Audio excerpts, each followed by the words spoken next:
Welcome back, fight fans. It's Series 2 of The Darker Side of Boxing, and what an unbelievable treat we've got for you in this inaugural episode of our second season. We're talking today all about the life, the times, well, more so about the crazy life of one of boxing's most flamboyant characters in Johnny Tapia. Now, before we do get into the bulk and the meat of the episode, as always, we want to give our disclaimer at the start because there are many aspects of these episodes that we cover where there's a lot of graphic detail, there's a lot of explicit content, there's things that might even upset a few people, and we understand that that's going to be the case. However, if we didn't cover these elements of these people's lives that we're covering, then we wouldn't really be doing the job that we've set out to do with this series. So, if you are offended by any graphic material, explicit material, anything that you may find stomach churning, I think now's probably the best time to switch off, and this probably isn't the series for you. But if you are intrigued about the darker side of boxing, elements of fighters' lives outside of the ring, all these stories that you're probably well aware of, this is the one for you. This is the episode, and this is the series for you. Johnston, we're back for Season 2 then, and we're talking about Johnny Tapia, one of the most flamboyant, colourful characters, one of the most well-loved characters as well in the sport of boxing, not just because of his boxing ability, because of what he could do inside the ring, but it was also his life outside of the ring. Yeah, he was enjoyable to watch. I love watching Johnny Tapia. He was just an absolute crowd favourite. He was loved, and I think with this episode, although we're going to obviously, it goes into the darker side of Johnny's life. It's been well documented. You know, there's a lot of stuff out there you can read about or watch. We'll touch on all of that. But what a great guy at the end of it. I mean, I think we probably do this story justice because I think we're going to paint a picture of what Johnny's life was about and how he became the person he became as an adult. And then also why he made the choices and the decisions in his life later on. And I still believe that at the end of it, everyone's going to love Johnny Tapia because he really was a really well-loved guy in general, in and out the ring. Yeah, I agree. A great way to start the episode, given that there is a lot of content in here which people may or may not know. And I think the best way for us to start the episode is beginning with the opening introduction to the excellent HBO documentary Tapia, narrated by the smooth voice of Liev Schreiber. And this is what the introduction was. If nobody's seen it, I'm going to read out the transcripts of what was said at the beginning out of that, because it really does set the scene of Johnny Tapia. And it said, "The end shadows every beginning. Ignore the truth of that fact as long as you can. It's simpler to live that way. Most sensible to deny the darkness that lies ahead. Unless you can't. Unless your worst fears are what drive you. Unless your most vicious demons are what propel you. Unless you define your life by death. Always remember, no great fighter ever runs from the darkness that lies in front of him. It's much more natural to embrace it." And what a way to start it. What a way to start it by quoting the HBO documentary. Yes, okay, guys, we have nicked it from the HBO documentary, but we can't not give it credit because it's a brilliant way to describe Johnny Tapia. Now, John Lee Tapia, he was born in Albuquerque, New Mexico on February the 13th, 1967, to Mexican-American parents. Now, his father was actually murdered while his mother, Virginia, was pregnant with him. And we couldn't source the exact details of what happened to his father, but what we do know is that there were 130 murders in that particular area between 1966 and 1967 in the space of a year. Now, looking into the history of Albuquerque during the middle to late 60s, the inner city was experiencing urban decay. Just a couple of years before Johnny was born, the Albuquerque metropolitan area was reported to have the second highest crime rate in the country, behind only San Francisco. In particular, the most violent crimes were homicide, rape, robbery, and aggravated assault. Johnny himself explained his environment as a child, and he said, "A rugged place. A lot of scary moments. It was pretty deadly, but that's where I'm from. I was born and raised there."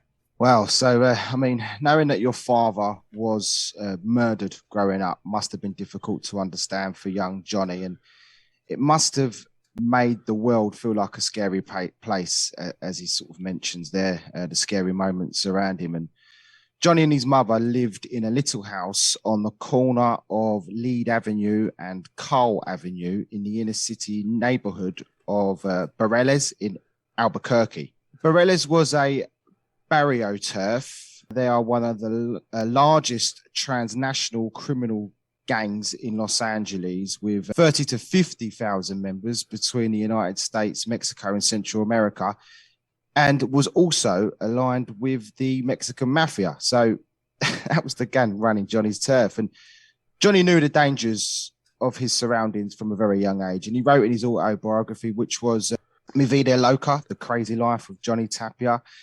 And he said, you don't cross the street if you don't know somebody on the other side. Drive down the streets now and you see little houses baking in the sun. Looking at them, you wouldn't know these streets are dangerous, and they always were. Now, he lived in a small 2-bed house with bars on the windows. To make it feel more homely, his mum actually left the Christmas decorations up all year round. And again, Johnny reflects on it. He says, lighting up the house with bright colours like red and green chili peppers. He also reflected that at night, when I was little, I'd look out the window and see the lights on the roof, and I felt good things were coming to me. It was like we had Christmas all the time. They lived there with their dog, Whiskey, a big Alaskan Husky, who Johnny loved to death. And his uncle, Randall, was just a few years older than him and was more like a brother. And he actually came to live with him. And he said, I called him Dolph, and he called me Milo. We played together, fought each other, protected each other every day. Now, life without a father was no doubt difficult for young Johnny to get his head around, but he wanted for nothing. His mum made sure she spoiled him rotten, although that did have its downfalls, and he said, I had the first of everything.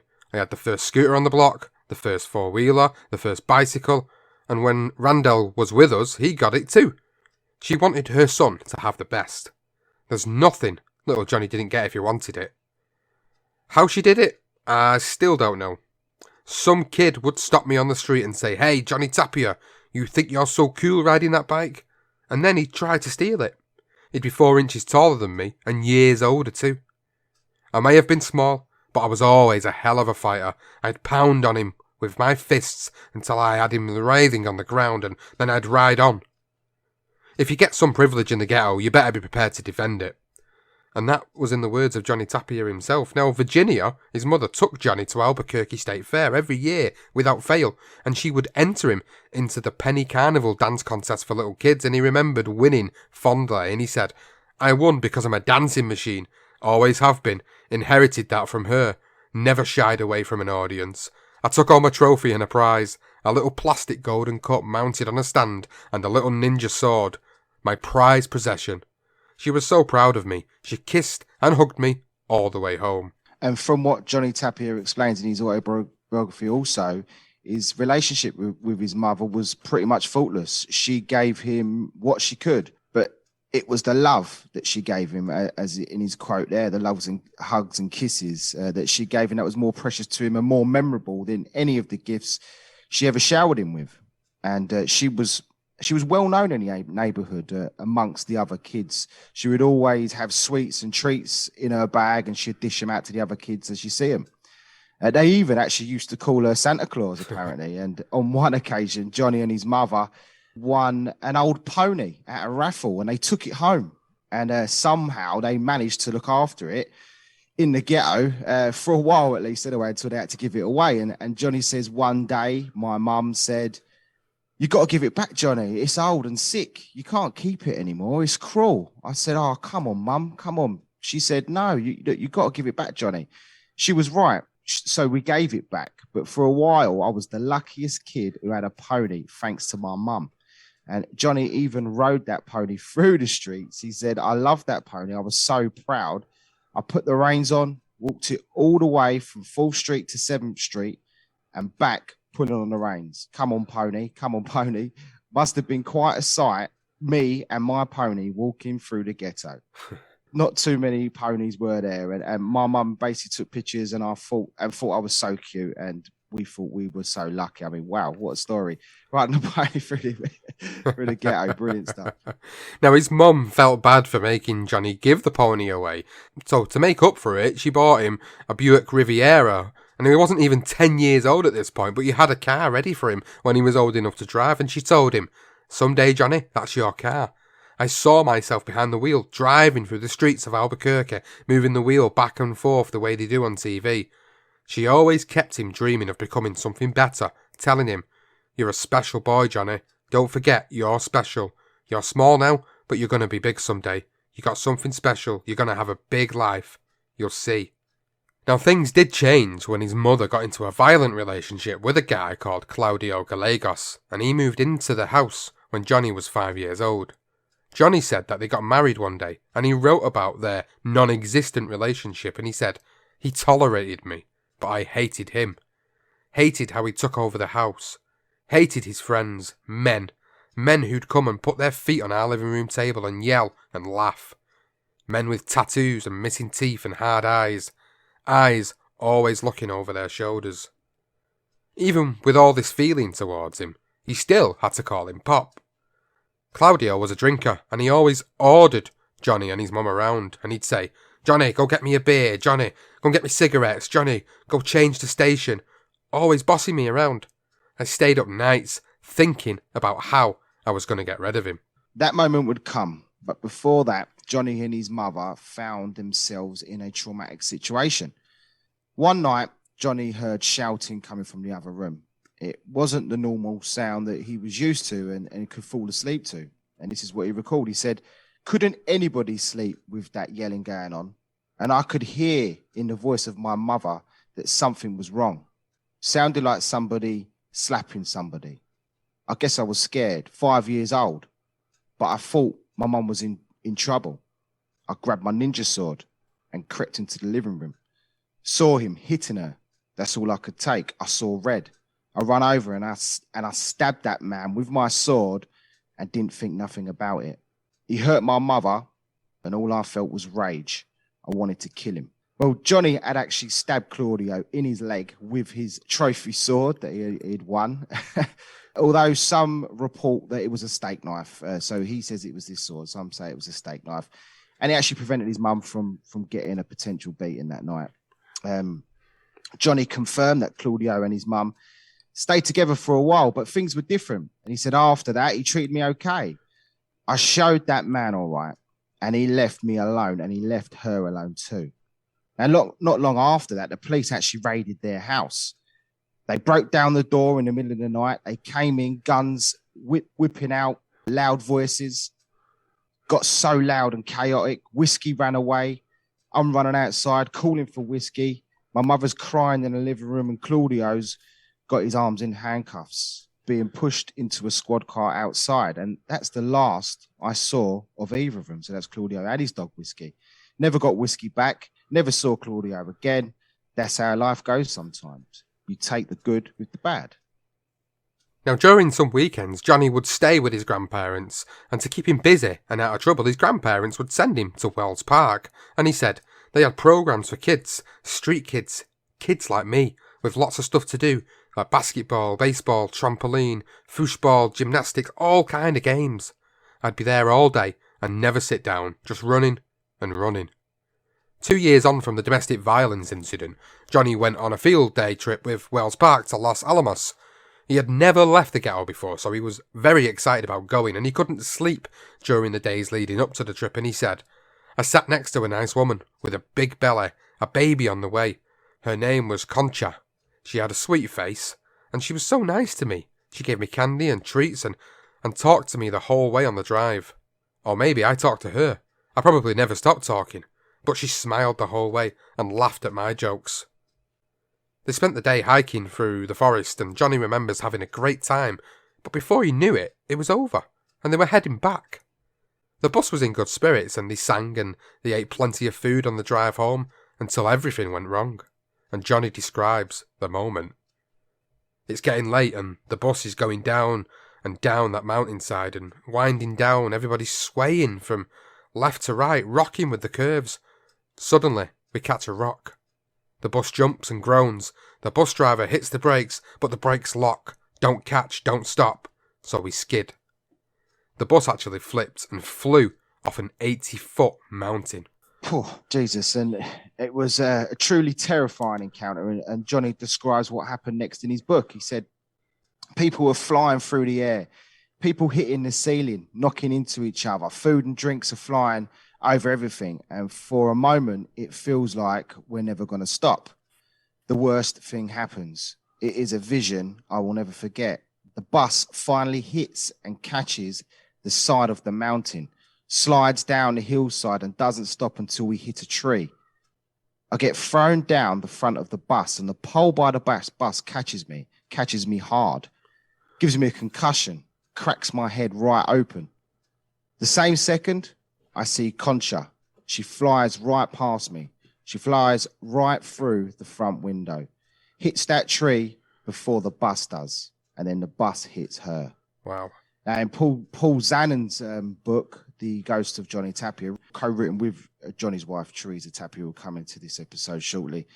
It's documented in there that actually the Concha's blood was literally dripping, or this is what Johnny told Teresa maybe, that her blood was actually dripping onto Johnny as she literally died in front of his very eyes. Absolutely, must have been so traumatic. And it was the second disturbing scene for a boy of just 7, and the third traumatic moment after hearing his father had been murdered. So, you know, not a great start for Johnny Tapia. Now, it stuck with Johnny for the rest of his life. He said, I saw a woman die, a pregnant woman, right before my 7-year-old eyes. It should have been me dying right along with her. It was the pole that saved my life. Now, after the crash, well, all the passengers, they were obviously taken to a nearby hospital, and Johnny recollects that none of his family actually came to visit him. He was actually treated and flown back the very next day. He often wondered why no one visited him.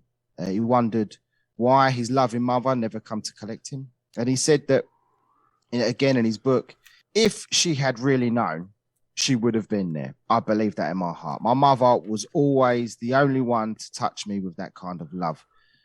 But I was alone that time. Hurt me more than my head. Hurt me more than anything else I ever remember. Crazy that. It is really, really crazy incident. 3 traumatic incidents in 7 years of being on the planet. I mean, how does a child comprehend that? It beggars belief. And during this time, Johnny, his mum, and Randall had moved out of their house because Virginia couldn't afford it after Claudio had been sent to prison. They now lived with Johnny's Auntie Helen, who was the most successful within the family.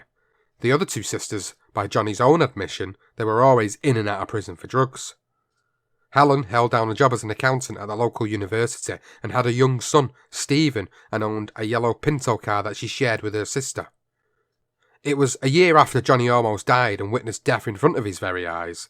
It was on May the 24th, 1975, that his life was turned upside down. Now, Johnny and his mother, they're on their way to his grandparents' house, and he's unhappy with her because she's going to spend the evening out dancing, and he said she loved to dance. And he recalled affectionately, she danced all the time. She danced in the kitchen if she was cooking, danced me around the room when she was happy, danced alone to music when I was supposed to be sleeping in my bed. I'd sneak to the door and peek out and see her in the living room there dancing by herself.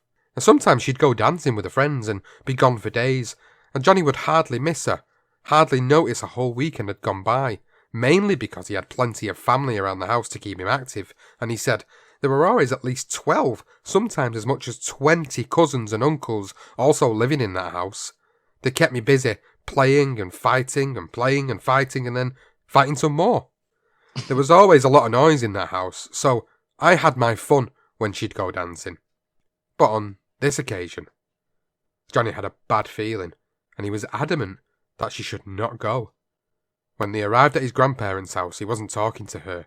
He was just observing her conversation with his grandmother Esther and watching her get ready. So Johnny remembered his mother looking tired, debating with her mum about going out dancing, and she kept on insisting that she should go. She'd have a good time with her friends. One of those moments when you don't fancy it, but she's thinking, if I go, I'll enjoy it. But her mum warned her about her new boyfriend at the time, Richard. I don't like that, Richard. Why do you go out with him? There's something not right about him. Don't let him make you trouble like Claudio did. Well, tired and not really fancying the night out, she decides to go anyway. Johnny pleads with her to stay and remembers in his book again the moment she leaves. And this is an extract from his book. And this is what he said. He said, when she's walking to the car and pulling on her sleeves and crying, don't go tonight. Mama, don't go out. Stay here. I don't want you to go. Mama, please. She's trying to walk. I'll be back soon, Johnny. Let go of me, Johnny. What's wrong with you? This isn't like you. Johnny's demands are just falling on deaf ears, and his mum he continues with the story. He says, she stops and kneels down to face me and takes my face in her hands. It's okay, Johnny. I'll be back soon. I'm not looking at her, holding onto her hands. I'm fingering her ring, the ring with yellow stones. I fiddle with her red coral necklace. I touch her long black hair, blubbering, my eyes down. Please, Mum, I don't want you to go. She opens her purse and she gives me a Snickers bar. Strokes my hair. I know. Here, Johnny, look what I have for you. I always loved candy. I take it and pout. I love you, baby. I'll be back soon and we'll be home. Okay, that's it. She then gets into the Pinto. I'm sniffling, eating the Snickers bar, watching her drive off. Clearly, it's something, and we'll go into what happens next, but Johnny does not want her to go, and it's just a strange thing because this is completely unlike him. It's just a random time he's ever done it. I mean, he's been through some shit, maybe it's that. Well, Virginia, she leaves the house with a white blouse, blue trousers, ready for a night of dancing. Now that night, Johnny obviously couldn't sleep. He was constantly checking the window, looking out for his mum's return. He even lay by the front door all night, but he couldn't sleep. And again, we take an extract from Johnny Tapia's autobiography, because nobody can explain this bit better than Johnny himself. And he said, finally, I lie down, feeling drowsy, when headlights light up the room. I hear a car outside. I get up and I go to the window. I look outside and there's a blue and green pickup truck, which would later match police reports. Driving by real slow. In the back of the truck, I see my mother. She's chained to the truck and she's screaming for help. I start banging on the window pane. Mum! Mum! In the cab of the truck, I can't see their faces, but there are two men. I see their silhouettes. They look like they're looking straight at me. My mum is screaming and I'm screaming and crying and I'm calling her name. Mum! Mum! Mum! But she can't hear me. And then the truck drives off. I run into my grandparents' bedroom. I'm shaking my grandpa. Wake up! Wake up, you gotta get up. They got my mum. Some men got my mum. Johnny's grandpa, Miguel, told him that it was a bad dream and that he should go back to sleep. And of course he couldn't. The next morning, the family continued as normal, like nothing had happened. But Johnny was unable to eat his breakfast. He was restless. He waited outside by the road and watched every car that went by, hoping to see his mum. Eventually a car did arrive. It was Richard, the boyfriend. He told Johnny to get in the car because his mum had told him that he needed to buy him some new shoes. But Esther intervened and told Johnny not to go. Richard, who asked Esther, is Virginia here? She's got my wallet. I lost my wallet last night and I think she's got my wallet. And Esther replied, I don't know anything about that. I thought Virginia was with you. He said, I went home early. She wanted to stay. Realising that Johnny wasn't going to go with him, he sped off. So the days began to pass and Johnny kept asking about his mother, as you would, but everyone ignored his questions. She'll be home soon, Johnny. She always does come home.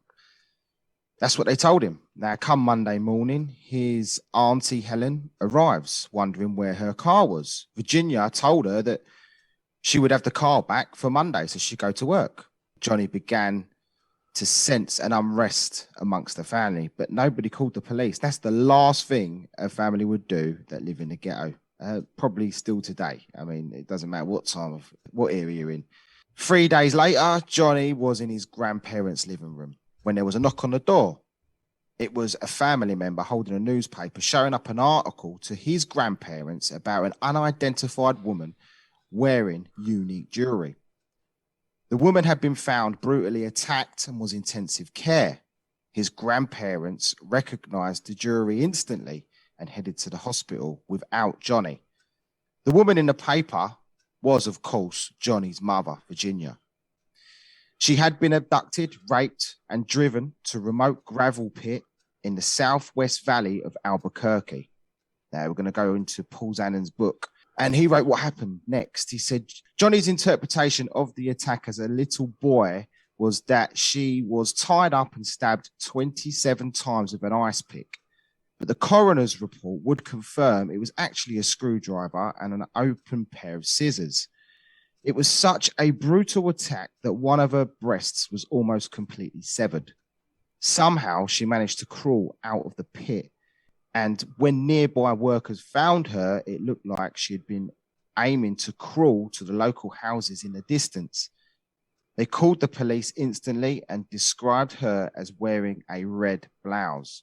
Her white shirt was no longer recognizable amid the blood-drenched scene. Crazy. Absolutely disgraceful as well. And you think about like what had gone on there. Virginia had somehow managed to survive this vicious attack, but was now in a coma fighting for her life in hospital. Yet her horrific ordeal was not yet over. Once again, we go back to Paul Zannon's book, and it reads, a man believed to be one of her assailants walked in with a blunt object and struck her across the head. Virginia Gallegos died in hospital on May the 28th, 1975, 4 days after saying goodbye to her beloved son. Johnny later said his mother's death would kill him every day he remained on this planet. Now, Johnny also spoke on that HBO documentary we referred to at the start of the episode, and he explained his emotions of what happened and how it had affected him for the rest of his life, and he said, they found some of her jewellery, and then about 3 days later, she was in a hospital. 4 days later, they said she was dead. The truth is, it's not like she got hit with a car. I wish it had been that way. But by her being stabbed 22 times with an ice pick and then raped, Tapia at this point, if you've seen it, is shaking his head in disbelief. And he said, I still remember waiting at that door for my mum to come and pick me up. I still wait at that front door for her, but it's not going to come back.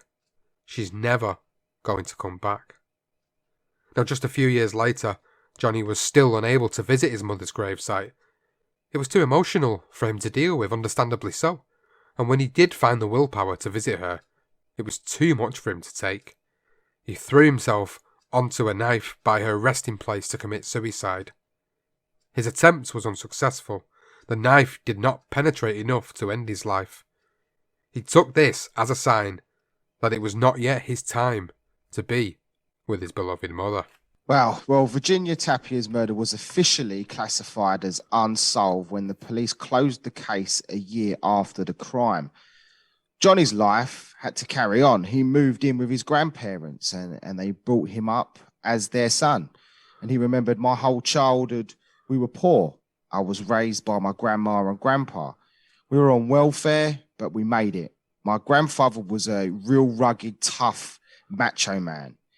He had to be. He was the head of the family. 8 brothers, 6 sisters. I call them my brothers because I was born and raised with them, but they're all my uncles and aunties.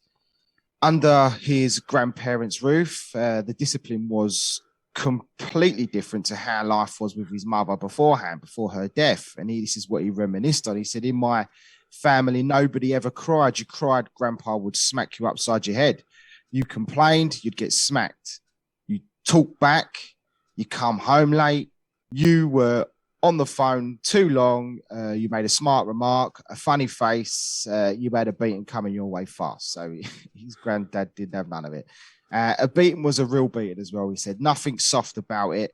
Not a nice kind of beating, if there is such a thing. A slam against the wall, box your ears, whack you to the floor, crack your head on the furniture kind of beating. He continued that it was all about discipline, about teaching who was in charge, about respecting your elders, respecting the one who puts food on the table, respecting the one who puts clothes on your back, acting straight, acting right, having honor, having pride.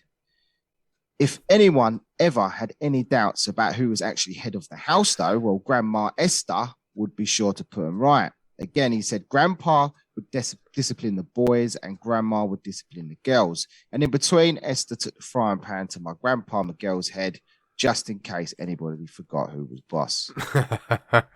So he goes from a very loving relationship with his mother to understanding all these traumatic events that have gone on so far in his life, which is absolutely horrific.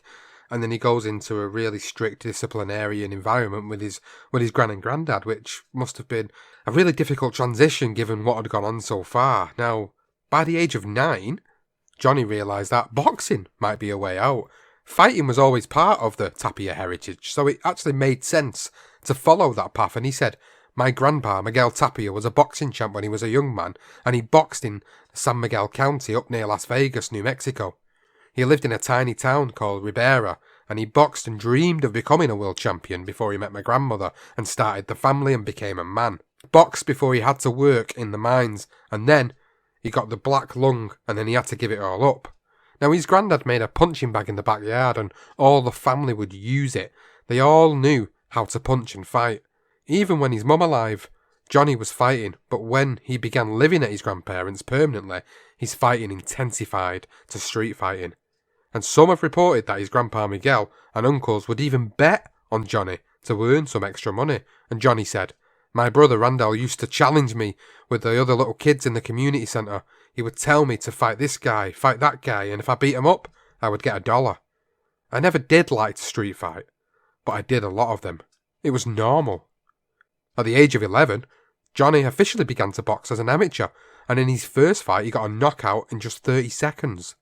Tapia had an outstanding amateur career. He actually won the 1983 New Mexico State Golden Gloves, and he actually recalls winning 5 Golden Gloves in a row in the 1983 and 1985 National Gold Gloves tournaments at light flyweight and flyweight respectively. Johnny Tapia records his amateur record as 122 fights, 101 wins, 21 losses and 65 knockouts, and rated the number 1 in the world for 6 years in a row. His grandpa, well, he was there every step of the way, but this was Johnny's early introduction and his transition from street fighting into boxing. And after an accomplished amateur career, Tapia decided it was time to turn professional. He turned to the local Albuquerque manager trainer called Paul Chavez, who paid for the plane fare to a Marriott hotel in Irvine, California, so Johnny could make his first professional debut on March 28, 1988, against a guy called Efran Chavez, and it ended in a majority draw. From that moment on, there was no stopping the highly entertaining Johnny Tapia, who reeled off 16 straight victories and 9 knockouts in just under 2 years.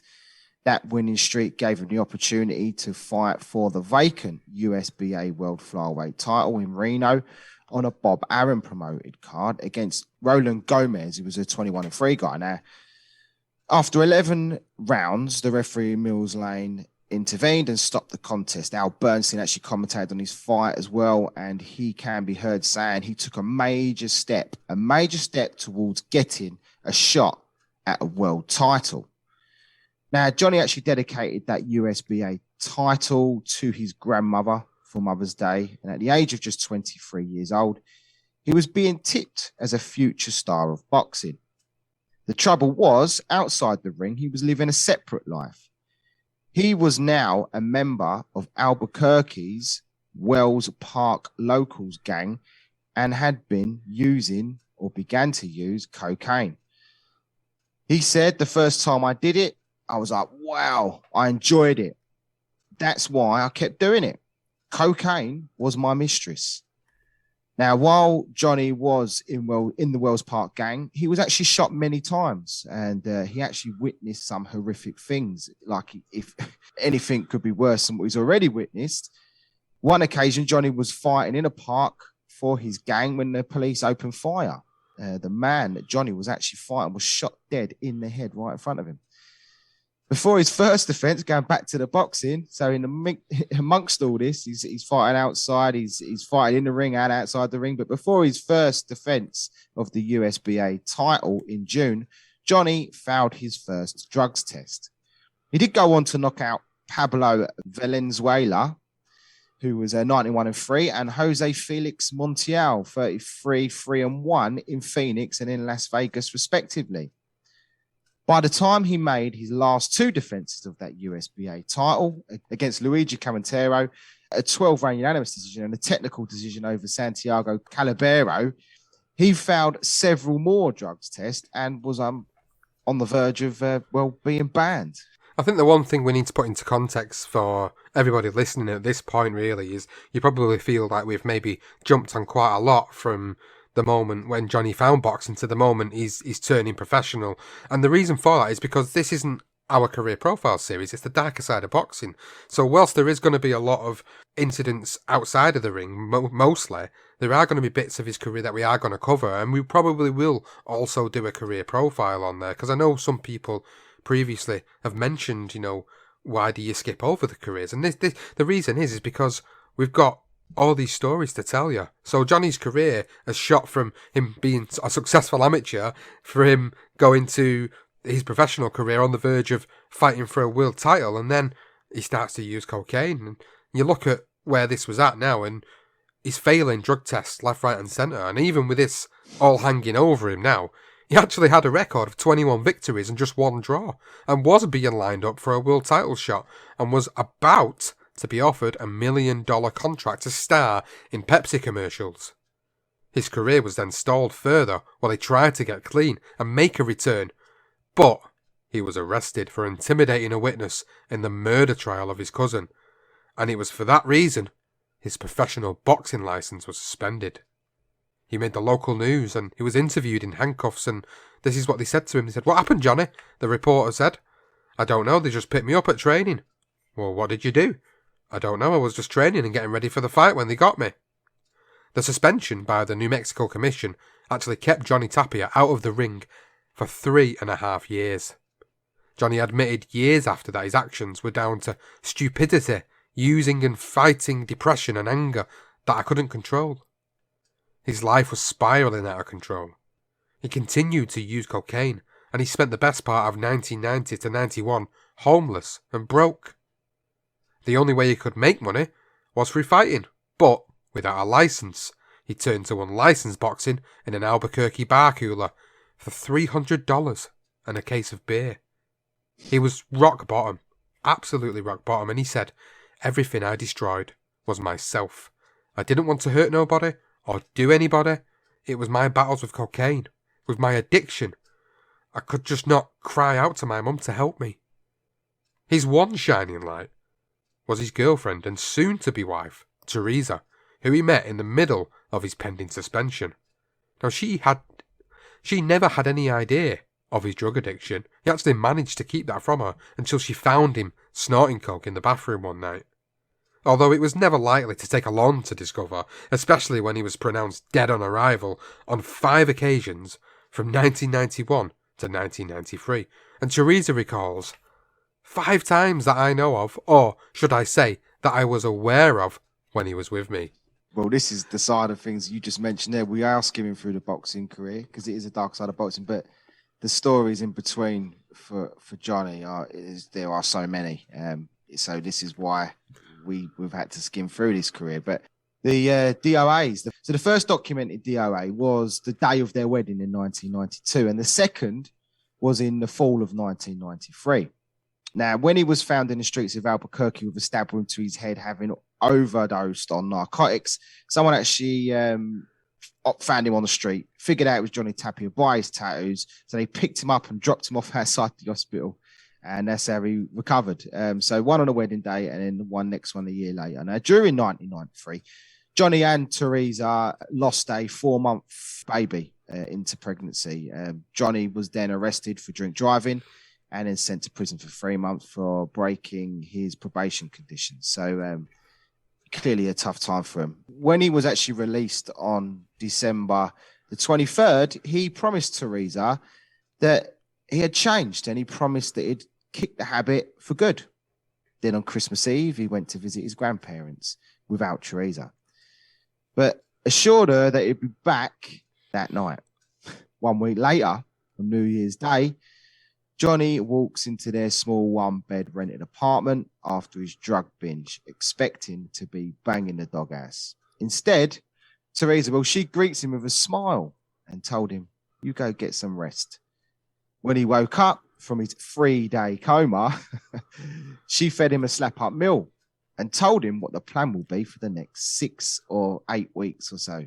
And to say that he wasn't happy would be a complete understatement. Now, when Johnny returned home from his 7-day binge, he must have been literally completely out of his nut because he failed to register the steel bars on the windows that Teresa had fitted during his Houdini act. While he slept for those 3 days, Teresa cut off the telephone line, hid the key in the house under the carpet. She locked the two of them in that apartment alone and forced Johnny to go cold turkey. And he recollected. He said the house had wrought iron on. I couldn't get out. She had the keys and she didn't trust me. I didn't trust myself either. If I got out, I would have never come back. Fair play to Teresa. What an absolute amazing woman. That's how much she obviously loved. She loved Johnny that much that she'd do that. That she's done that for him at that point in his life. Like, look, I'm going to lock you in. You're going to stay in here with me, and you're going to go cold turkey. You are going to kick this habit. Now, it wasn't long before he started suffering with withdrawal symptoms, the shaking and the vomiting and the complaining that obviously his body was aching. And he said the first 3 weeks were rough. The shakes, everything. I broke everything in the house. She was like, go on then, break it. You're going to fight pretty soon and you're going to pay for it all. You can break everything. I'm still going to stay here. Teresa's mother would actually bring food to the apartment and slip it through the bars, but she would never enter. Nobody was allowed to enter. Teresa did admit that the first couple of weeks felt like I was living in the movie The Exorcist. Things were bad. But there was a light at the end of the tunnel, as the lockdown to dry Johnny out began to work. And said by the 4th week, I started doing push-ups. I was a little weak, but then I started doing sit-ups, and then Paul Chavez picked me up, and I started doing running. As things got better, they began talking about Johnny Tapia, the boxer, something she had no idea about. He told her that he had a manager, Paul Chavez, and so after about 6 or 7 weeks, Teresa made the bold move to contact Chavez, and they devised a plan. And Chavez told Teresa, you have him ready at 5 a.m. We will go for a run, then go training. I'll take him back to you at 5 p.m. and you lock him in. That became the routine.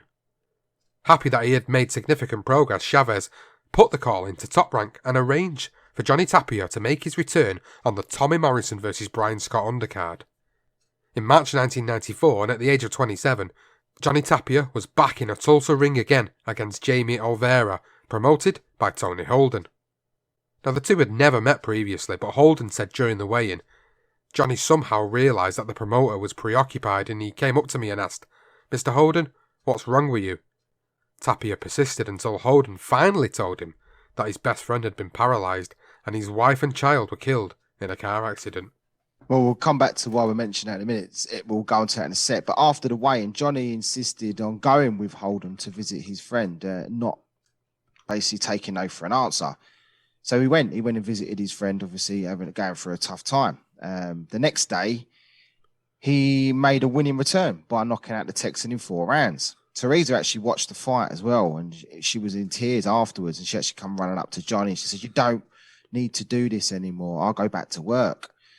That's what I do, he replied. This is where I feel at home, at peace. Well, back to that Holden story, and Holden remembered that after the fight, that he went back to that hospital to visit his friend, only to find that Johnny Tapia had already arrived and given Holden's friends his boxing gloves from that night and all the money that he had made from that fight. Holden said he never cared about himself. He just had a heart of gold. He fought every month for the next 5 months and won them all, knocking out 4 and collecting the NABF Super Flyweight title when he stopped Oscar Aguilar in 3 rounds. He was looking impressive against all his opponents as Johnny backflipped his way to another world title shot, a potential world title shot in the horizon. But once again, Johnny was his own worst enemy. 5 days later, Albuquerque police claimed they found cocaine after the fight in a bag he had carried. Johnny claimed that the police found was only a bar of soap, and the charges were actually eventually dropped.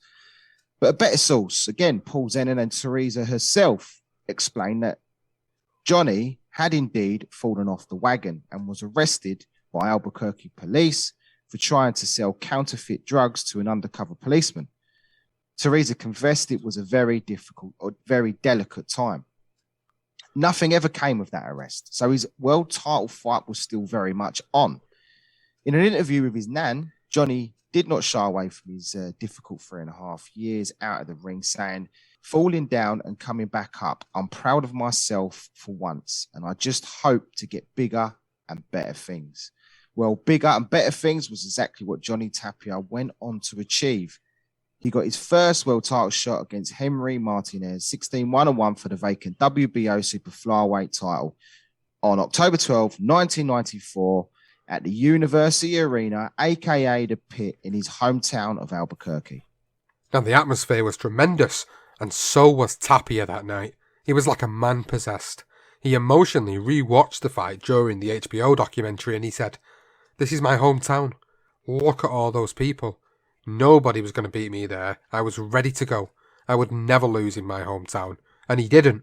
He stopped Martinez in the 11th round and celebrated with his usual backflip and deliberately landed face down as the crowd went crazy.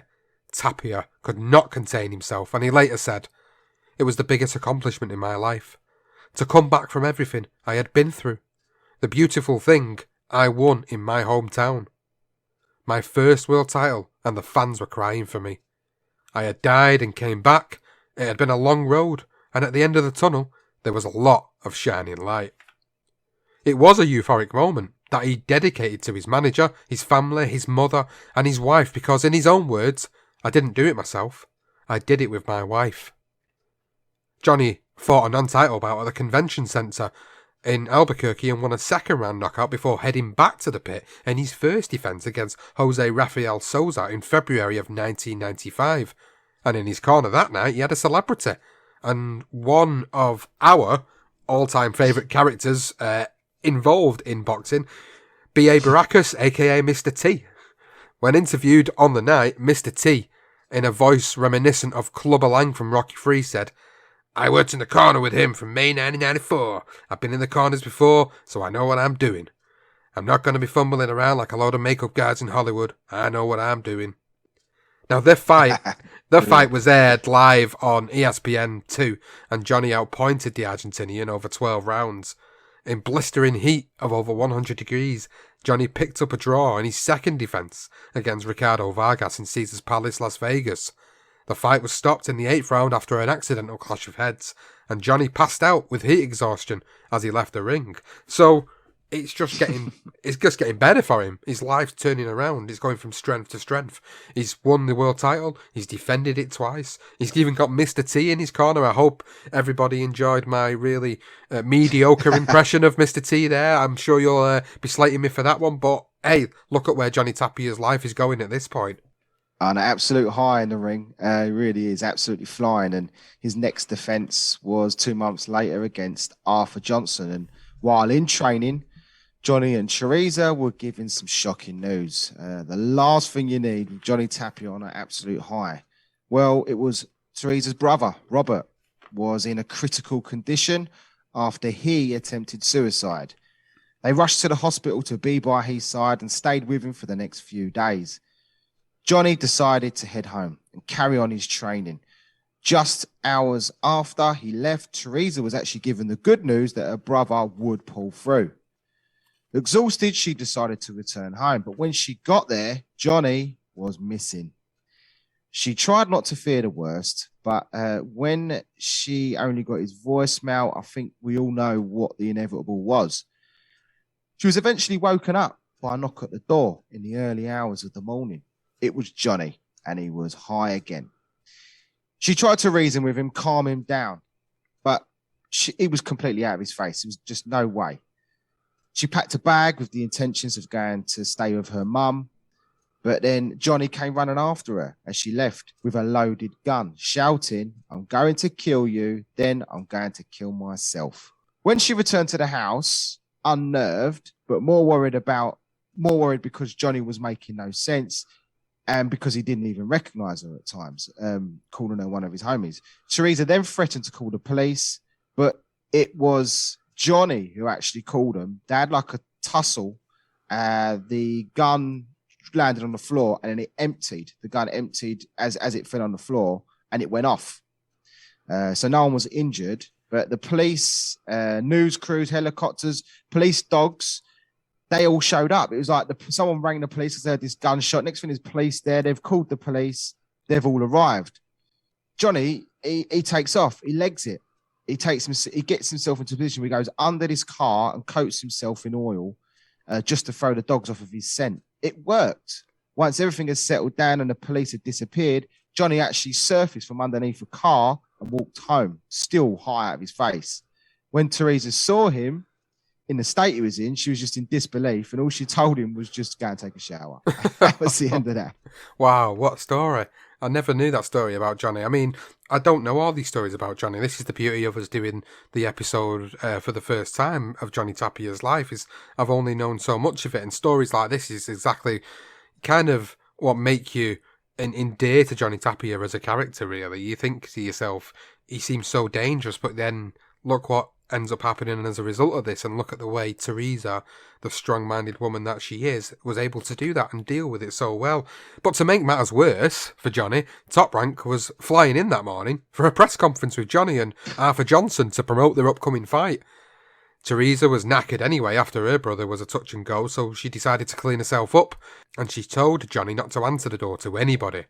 But this was Johnny Tapia, and the press were outside wanting an interview. So he let the media in, and they filmed him addressing a number of invisible people and petting his non-existent dogs. Teresa could not remove the press, so she called her solicitors, and the situation was diffused. Top Rank held the press conference without Johnny, with the police present and a warrant out for Johnny's arrest for the gun incident.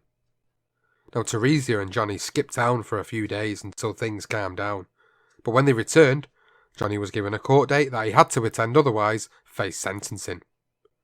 Now, moving to the Johnson fight, and it was actually aired on ABC's Worldwide of Sports, but it wasn't a good advert for Johnny Tapia, because he was floored twice, and he did just enough to take a split decision against his former amateur rival, and he actually earned $66,000 for his night's work, which, for Johnny Tapia, well, is the worst thing you could have given an addict at this point. Johnny went missing after that win, something he would do, of course, on a regular basis. He would take his winnings and go on a 2 or 3 week or even a 3 to 4 month drug binge, basically until his money ran out. It was not uncommon for people to leave Johnny a bag of drugs in his dressing room after every fight, and Teresa recalls, "You could never gauge it. There was no pattern to figure out. Trust me, I tried. In 20 years, I couldn't figure it out. Literally, the weather could trigger him. I used to get mad at him and say, 'Why can't me and the kids just be enough for you?'" Well, it is his mistress, the drugs, isn't it? He can't help himself. And with this court date now lingering over Johnny after the gun incident,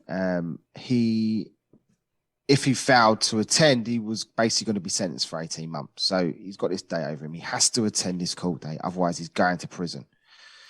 Now, knowing from past experiences, Teresa devised another plan, like the one when she locked him away. It's a similar type of thing to keep Johnny at home. But first, she had to find him. Now, after searching high and wide around Albuquerque's ganglands, she remembered an old warehouse on 2nd Street, which was notoriously dangerous and crammed with drug dealers. And Johnny often told her, "Never go there without me." But Johnny's court date was now 3 days away and time was running out. She decided to take the plunge and headed to the bar with her friend and cousin. Now, she did manage to get in, pretending to be on a night out with her friends rather than looking for her absent husband. The people who are in the area, they obviously know Johnny, they know her. So if they see her, they will say, "We don't know where he is." But she sort of pretended she's on this night out, so they let her in. Not long after being in this bar, Johnny walks in. He spots her literally instantly. He drags Teresa out of the bar and he literally just berates her. They have a mad argument outside. Now, once the hostilities calm down, they get in the car and they head home. Now, unbeknown to Johnny, Teresa had got him just where she wanted him. They arrived at their apartment. The house, though, was full of people. The aim was to lock Johnny in again. Even with his head clouded with drugs, he noticed what was going to happen to him and he tried to flee. But they grabbed him. They pulled him inside. This time, there was a doctor present. And after and after administering a drug test to identify the drugs that are in his system, he was actually given a kick it, which is common in most rehab centers to knock him out. Now, they had located Johnny and they had intervened in the early hours of Friday morning. That kick it, well, Johnny slept until Monday, the day of the court hearing. Still out of his face in court, he unwillingly agreed to an 18-month ban from New Mexico and left court. Literally, New Mexico, straight up that state, he is now banned for 18 months.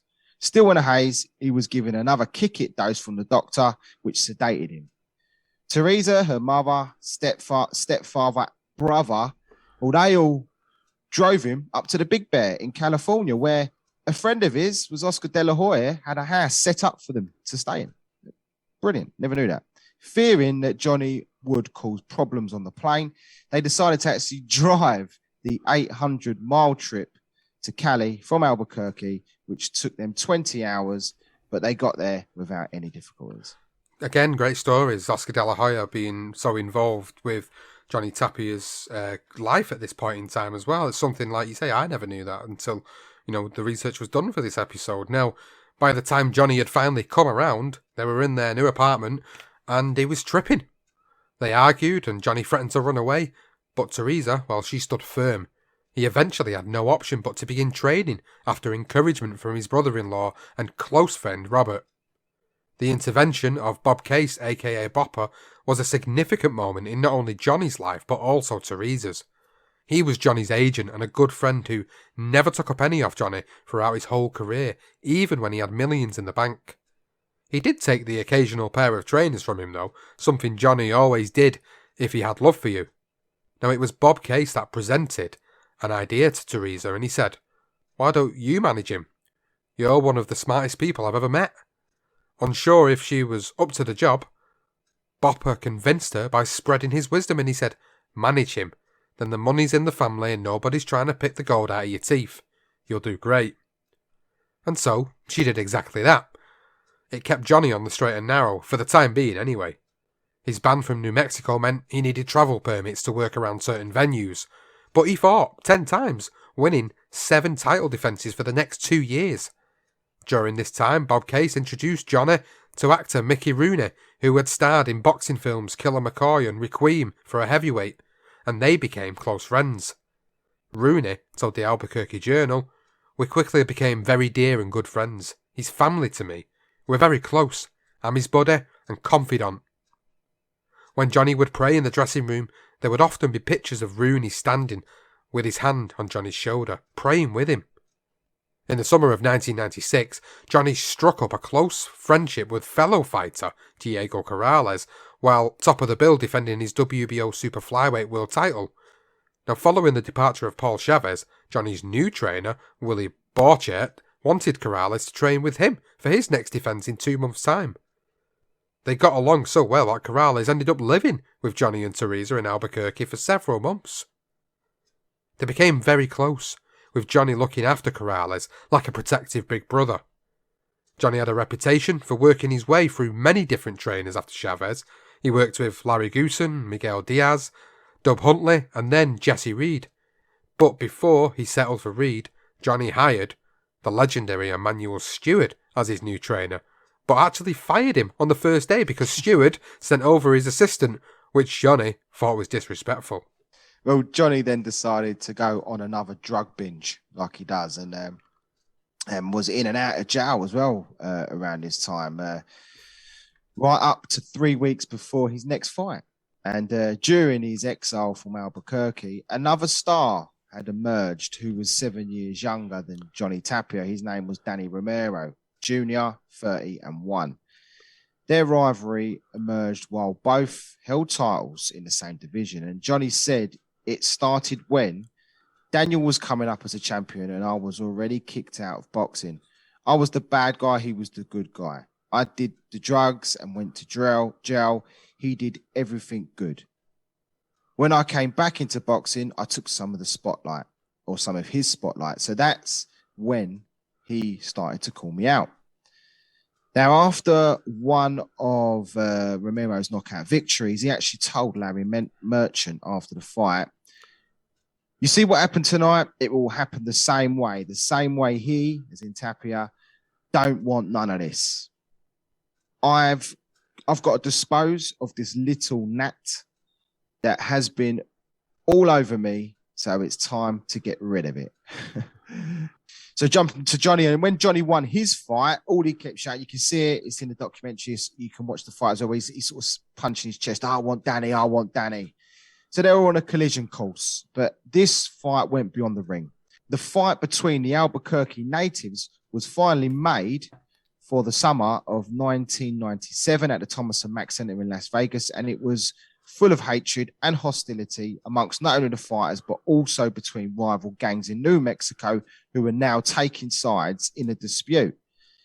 HBO did air the unification fight, and they plugged the animosity between the fighters of rival gangs and the troubles it caused for authorities in Las Vegas. Apparently, close to 100 ununiformed police officers were visible in the arena. Every fan and official who entered the building had to walk through a metal detector, and 3 specially trained gang observation units were actually deployed to sit and watch the body language and communication of the crowd. Apparently, they're more worried about Johnny Tapia's gang rather than his opponents. But with all the controversy surrounding the fight and all the fear that something may happen, well, it never did. It was always about the rivals in the ring. It was an absolutely pulsating fight that ebbed and flowed for 12 excellent rounds. And it was Johnny Tapia who came out on top with all 3 of the judges scoring the fight 1-1-3 to 1-1-5. And then the other 2 going 1-1-12 to 1-1-6. It really is an absolute belting fight. A lot of hostility, but if you haven't seen it, go and watch it. And there's a little bit of information in the background of the crap that had to come with it. That sounds like a very good story for Legendary Nights. I think that's definitely one. It does, doesn't it? I think we'd have to revisit for a future season for sure. Now, following the impressive win, Tapia was now as famous and as loved as he'd ever been. His next move was to change trainers, not once, not twice, but 3 times in 1 year. Eddie Futch came in for a short time, then Tom Vergetz, and then finally Freddie Roach, who would remain in his corner for the next 4 years. Johnny's winning run continued. He won 5 times in 2 years, retaining his unified super flyweight title twice before taking on the WBA bantamweight champion Nana Yar Konadu, who was 39-3-1 at the Convention Center in Atlantic City on December the 5th, 1998. Now, this was one of his most impressive performances against the Ghanaian, who was famous for knocking out his sparring partners and known as a banger.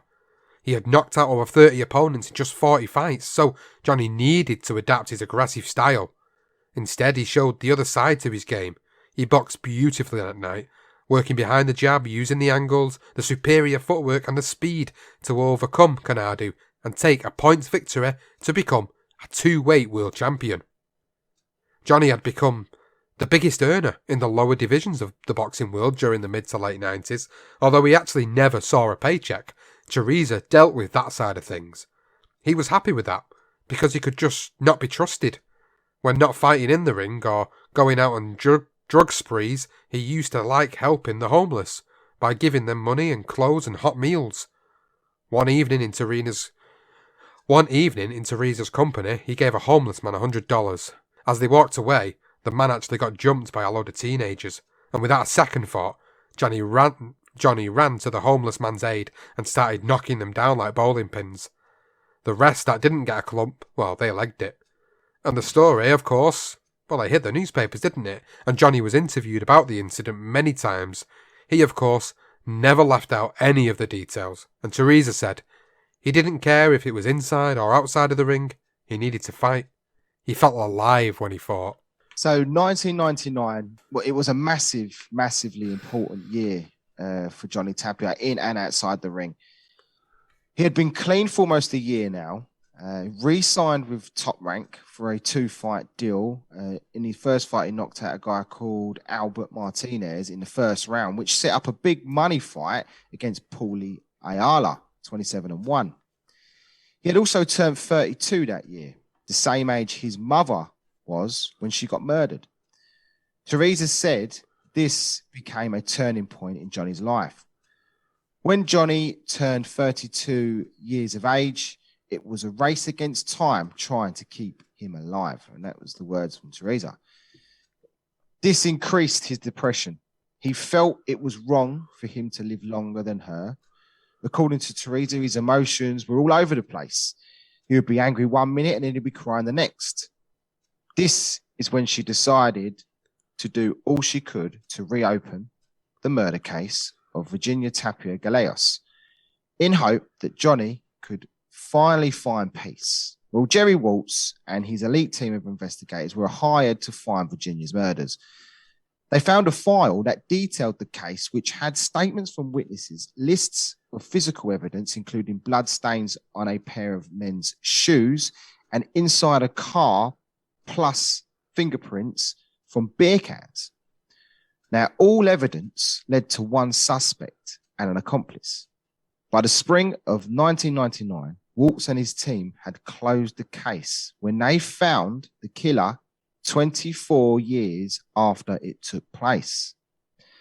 Police confirmed her murderer as the guy who Johnny and Teresa suspected all along as her boyfriend, Richard Espinoza.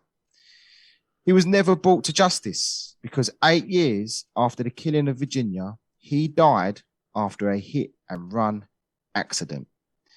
Johnny admitted, "It was a closure in my heart and in my soul that they finally found out. Pissed me off that it took so long after so many years when they had the guy right there and then. I wanted him first. I was going to hurt him, but he died. A car ran over him 3 times. Maybe it was for the best. I would have stabbed the shit out of him like nobody's business. I would have done the rest of my life in prison, no problem, just knowing that I got him." Wow. It's, again, it leaves me a bit speechless to know the real story behind it all them years later, and just when they think they was able to get that peace. I mean, yeah, he says he got peace out of that, but, you know, then in the same breath, he's sort of saying, if I would have got to him, I would have done this to him and would have done that to him. Surely that must have bothered him. It must have bothered him for the rest of his life, that. It really must have bothered him. Like, not being able to have done anything about the guy, knowing who it was, knowing that he died, obviously, years before they found out, which is quite sad. Quite really, really, really sad that he was feeling the way he was as well, about the fact that, you know, I'm 32, my mum was 32 when she died, why should I live longer than her? And that's the sort of mental state of mind that it was putting him into. Really, really, really sad that that's how it got him.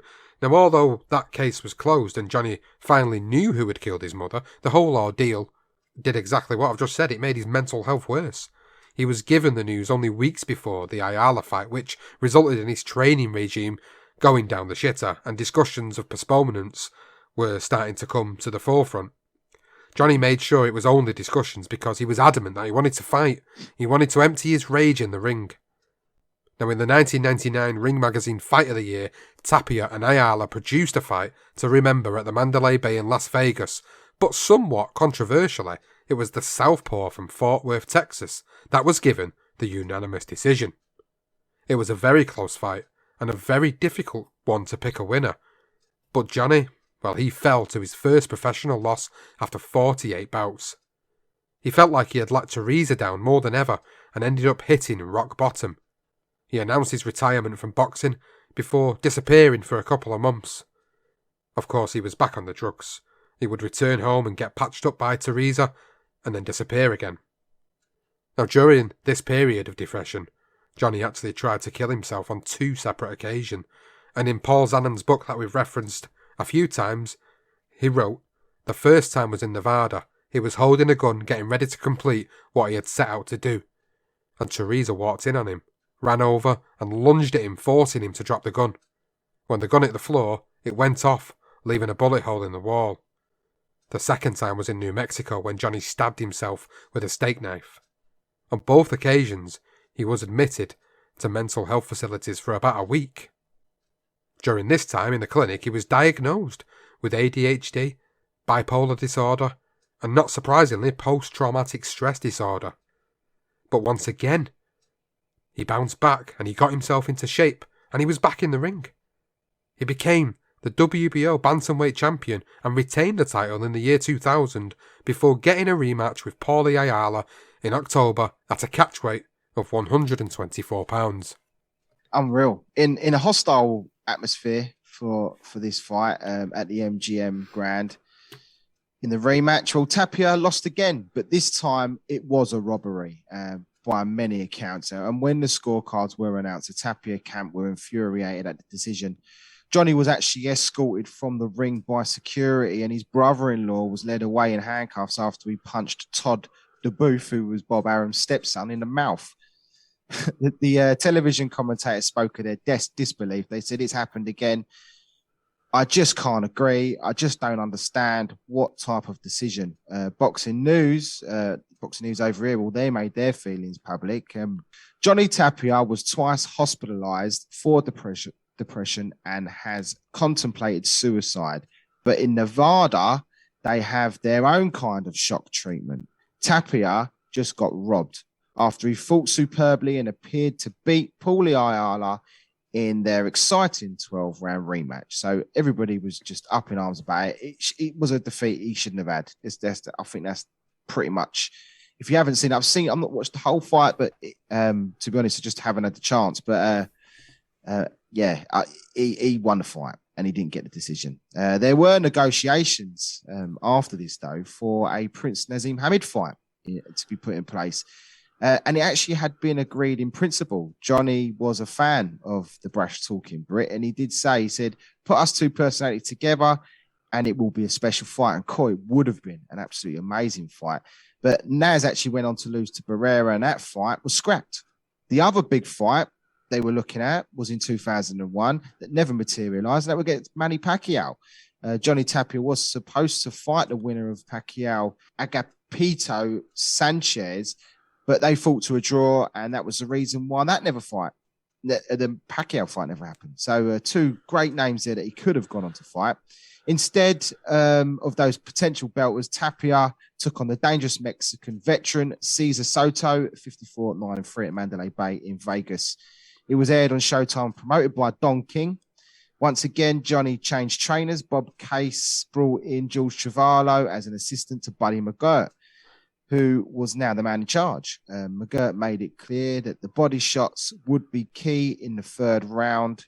Tapia landed a liver shot, which basically sucked the life out of Soto, and he was counted out for the first time in a 15-year career. In fact, it was the first time he had actually even hit the canvas. So Johnny really did get himself back in shape for this one, and a great finish. Now, on January the 19th, 2002, Johnny Tapia stopped Argentinian Eduardo Enrique Alvarez in the first round at, of all places, would you believe it, the Mecca of British boxing at the York Hall in Bethnal Green. Now, Richard Maynard, who was the head of press and publicity for Frank Warren Promotions, recalled the hours before the doors opened, and he said, "The queue? I've never seen anything like it, prior to that night or since. It started off at the front of the York Hall and stretched all the way past the back entrance. A lot of fans didn't even have tickets and never made it in. Some just wanted a glimpse of Johnny. Eddie Mustafa Muhammad was his new trainer, and he told Johnny to take his time. But 1 minute and 22 seconds later, the fight was over. In his next fight, Johnny became a 3-weight and 5-time world champion when he won the IBF featherweight title by a majority decision against the tricky Manuel Medina. And 7 months later, Johnny took on one of the greatest Mexican fighters of all time, in Marco Antonio Barrera at the MGM Grand in Las Vegas. Now, the Ring magazine was the only title on the line after Johnny was stripped by the IBF for signing to fight Barrera rather than making his mandatory defence or requesting an exemption. Now, Barrera was at the peak of his powers after beating Eric Morales in their rematch 5 months before, and he was too good on this night for an ageing Tapia who's now 35, winning by unanimous decision. After the defeat, Johnny unfortunately got back on the drugs and he headed for a mobile home in the middle of about 3 acres of land in a tiny town on the outskirts of Kingman, Arizona. With no neighbours, fans, media or police in the surrounding area, it had to be his secret getaway on more than one occasion. Worried that he might overdose, Teresa hired security guards to follow him, making sure she knew where he was and putting her mind at rest. Well, on this occasion, Johnny was doing drugs with one of his relatives who was actually on the run when bounty hunters caught up with him. Johnny didn't want his relative to be found guilty on any further accounts, so he actually decided to swallow all the drugs they had, but he stupidly didn't inform anybody. Now, the bounty hunters let Johnny go on the condition that Teresa pick him up. Well, later that evening, the inevitable happened. He passed out, began foaming out of the mouth, and his face had turned grey. It was not the first time Teresa had seen this, so she immediately called the ambulance, which took him to the University Medical Center in Nevada. Once the news leaked that Johnny was in hospital, the media and hundreds of fans showed up outside the hospital to show their support for their boxing hero. Mike Tyson, a close friend of Johnny's, actually arrived to visit him, which caused even more of a frenzy that the hospital was just not able to cope with. Thousands more phoned in to the hospital to wish him well, but even the switchboard was struggling to cope with the level of calls they were getting. So to keep up with the demand, they actually opened up a special line for Johnny Tapia that was actually an automated service informing fans not to come to the hospital and that they would update on his condition every hour. That's how loved Johnny was. Well, Johnny was in a coma and it was touch and go on whether he would survive. Freddie Roach feared the worst and he called Bob Case to visit the hospital so he could say his goodbyes. Bob, he mentioned sort of not knowing what he's going to say. He was struggling with it, really. But when Bob arrived, Johnny unexpectedly woke up from his coma and said, "Bopper, can you get me burger and fries?" On hearing the great news that Johnny had pulled through, Mike Tyson called him and recommended a good psychiatrist to help with his drug problem. Johnny laughed and said, "You're giving me advice? I guess crazy knows crazy." Now, on April the 15th, 2005, Johnny had a rematch with Frankie Archuleta, where he sustained an injury to his left eye, but was able to continue and win by a 10-round split decision in Albuquerque. Now 38, Tapia decided to face the little-known Sandro Marcos in Chicago. Known to be a big puncher, Marcos connected with a left hook to the body in the second round, which put Tapia to the canvas, clutching his ribcage, as referee Gennaro Rodriguez reached the count of 10. This was the one and only time that Johnny Tapia was actually stopped in his whole glittering career. Now, in January of 2007, Johnny held a press conference stating that he would face Evaristo Primero on February the 23rd in Albuquerque and then retire. Now, the bout was being promoted as the Final Fury, and Tapia, who promised he would win, took a majority decision 98-92, 96-94 and 95-95 draw. The following month, Johnny, now he was living in Farmington, New Mexico, which is about 100 miles from Albuquerque. Well, he had another court date to sort out and some back taxes to deal with, so the whole family travelled with him for moral support, except for Teresa's mother, who was on dialysis at the time. Now, after the tax issues were sorted, Johnny disappeared, probably off to catch up with some of his old drug-taking mates, so Teresa and some of the family decided to stay at the hotel for when Johnny decided to return. With Teresa's mum needing help back home, her brother Robert travelled back to Farmington, accompanied with Johnny's nephew Benny Garcia, an aspiring boxer himself. 3 days later, Johnny arrived out of his face and went straight to sleep. Teresa noticed irregular breathing and foaming out of the mouth, so she called for an ambulance. He was taken directly to ICU, and doctors diagnosed that he would either die or wake up with brain damage. Somehow, the press got wind of the news and went to Johnny's home requesting a quote from the family. Robert was shocked to find out that Johnny was in such a critical condition, so he called his sister to find out more and decided to head up there. And the other thing was when Teresa rang for an ambulance, she didn't even say Johnny's name. She just said it was her husband. And that was one thing which they were confused with how the press got wind of it, because Johnny always said, if this happens again, don't mention my name, and then you won't get all this sort of media attention. But they found out anyway. And, well, this is what happened next once Robert found out about Tapia in hospital. And this is, again, according to Paul Zanner's book. So Johnny woke up from his coma at around 3 a.m. in front of a room full of people. That was weird. Robert and Benny were here last night, he said. No, they weren't, Teresa replied. Yeah, they were, Johnny insisted. They wanted me to go with them, but I told them you'd get mad. Teresa was unsure whether she had maybe dozed off during their visit and called Robert's wife, Gina. Johnny said Robert and Benny were here last night. Well, both Gina and Teresa, they believed Johnny, and they started to look for them in Albuquerque. Then at 11 a.m., Teresa's mother called, crying hysterically. He's dead, he's dead. Teresa assumed she was talking about Johnny. No, he's fine. He's woken up, she told her mother. Not Johnny, her mother replied. Robert, your brother. So this is what happened on March 13, 2007. Both Robert and Benny were pronounced dead in a car crash on US Highway 550 near Bloomfield, New Mexico, while on their way to visit Johnny. When he was informed that his brother-in-law and nephew had both died in a car crash, he was consumed with guilt. It's my fault. I killed them both. That's what he thought. All he could think about was that if he hadn't got high that night, then they would still be alive.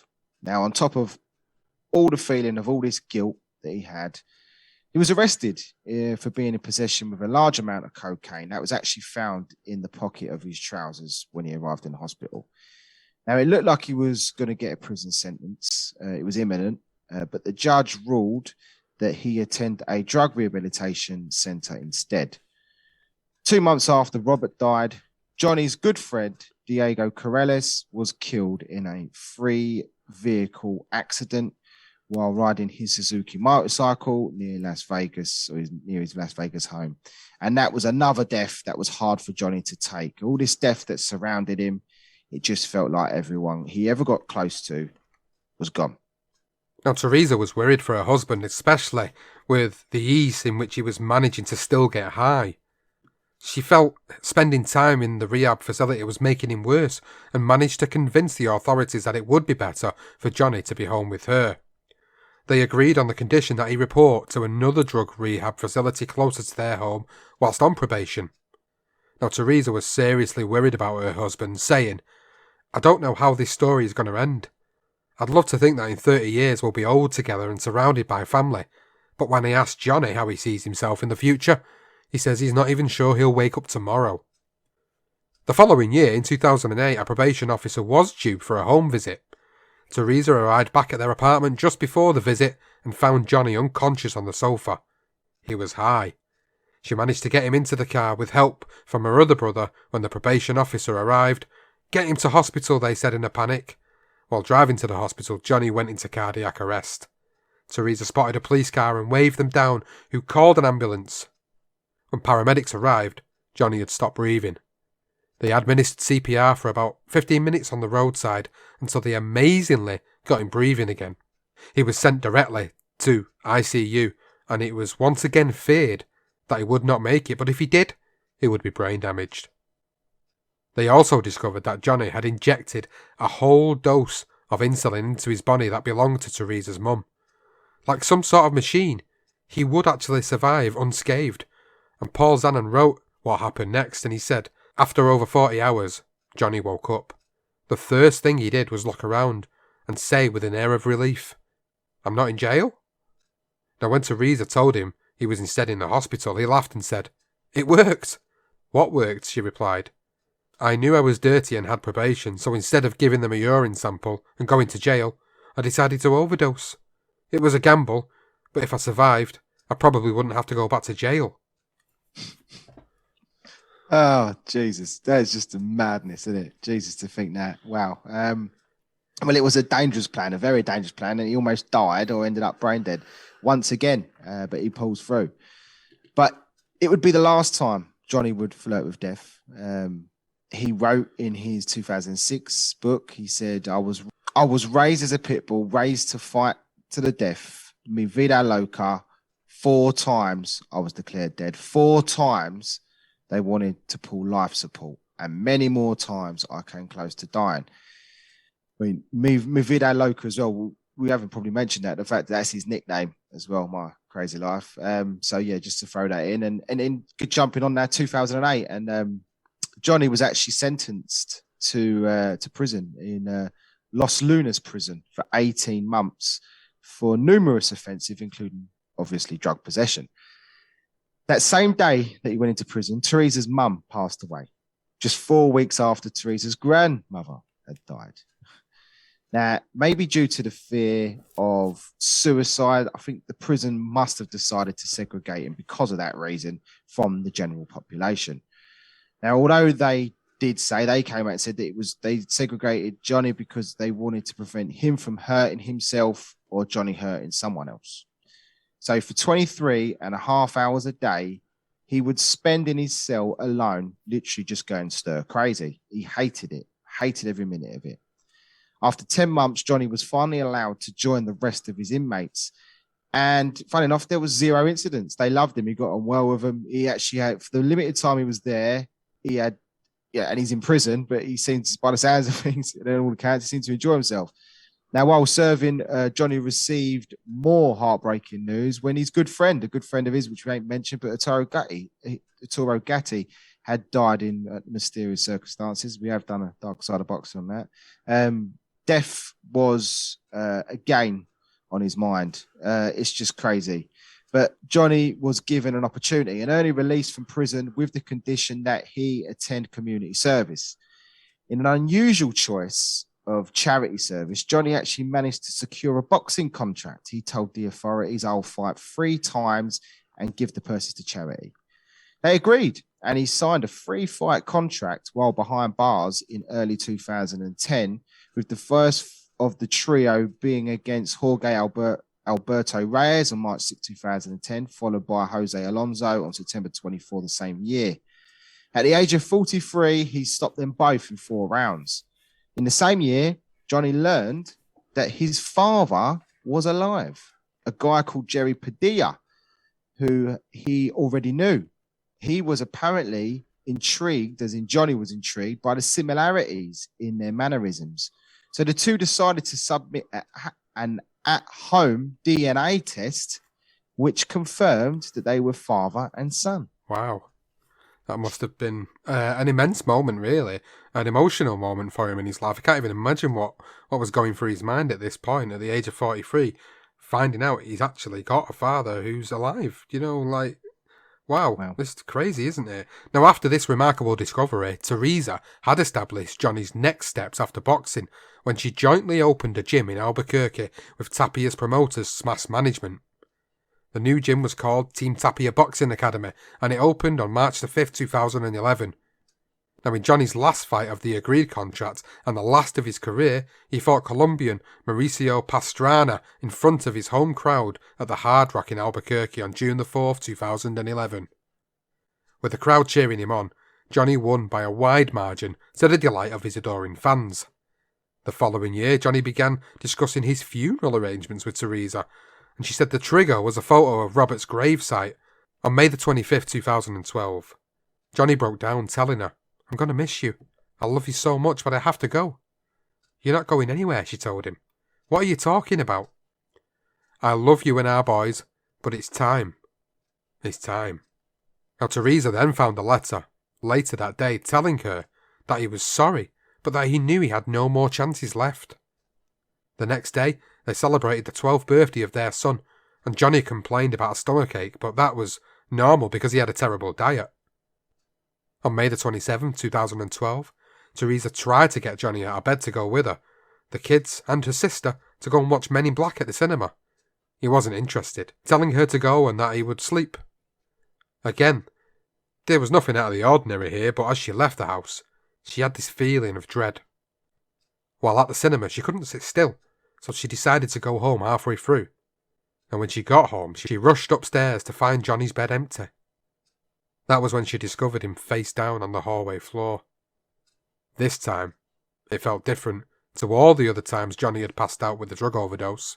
An emotional Teresa recounted the moment to Paul Zanon in the book. "I started saying to him, 'You better not have left me, Johnny.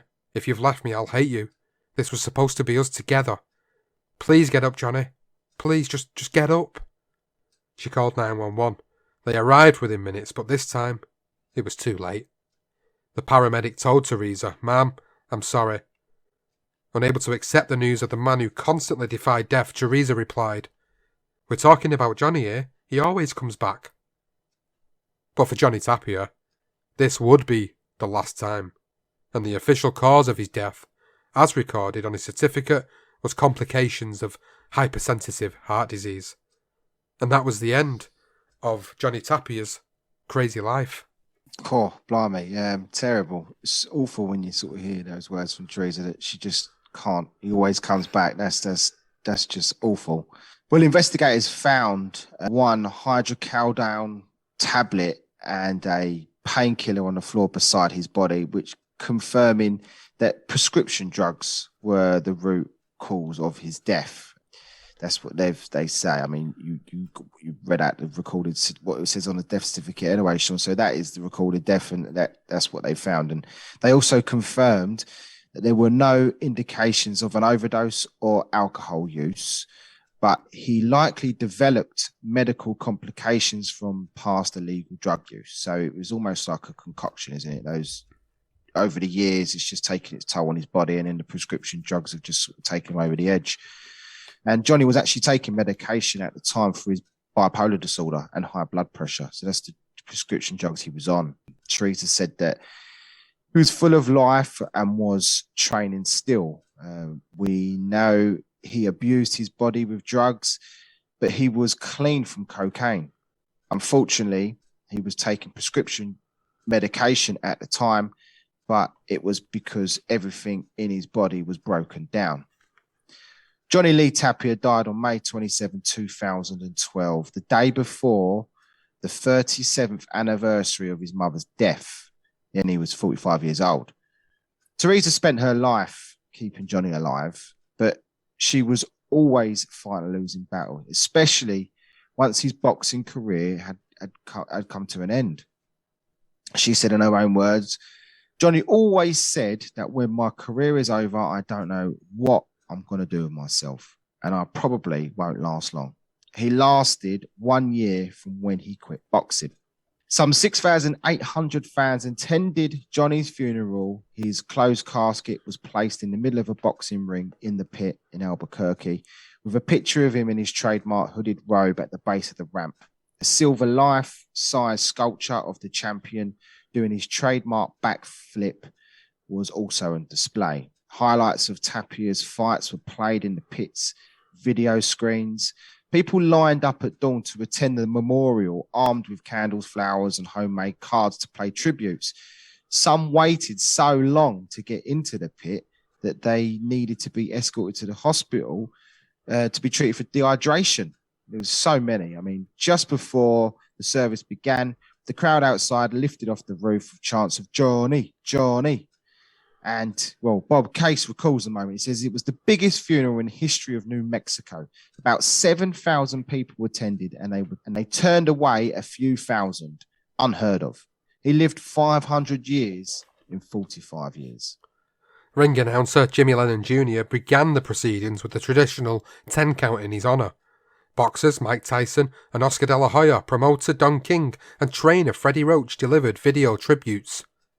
The number of videos sent from fighters all over the world was in the hundreds. The following day, Pastor Richard Mansfield conducted a beautiful service at the New Beginnings Church in Albuquerque, and Johnny Tapia was buried in San Jose de Amigo Cemetery. In 2013, Teresa signed documentary rights over to hip-hop artists Curtis 50 Cent Jackson and boxing promoter Lou DiBella, who created the documentary Tapia and premiered it on HBO.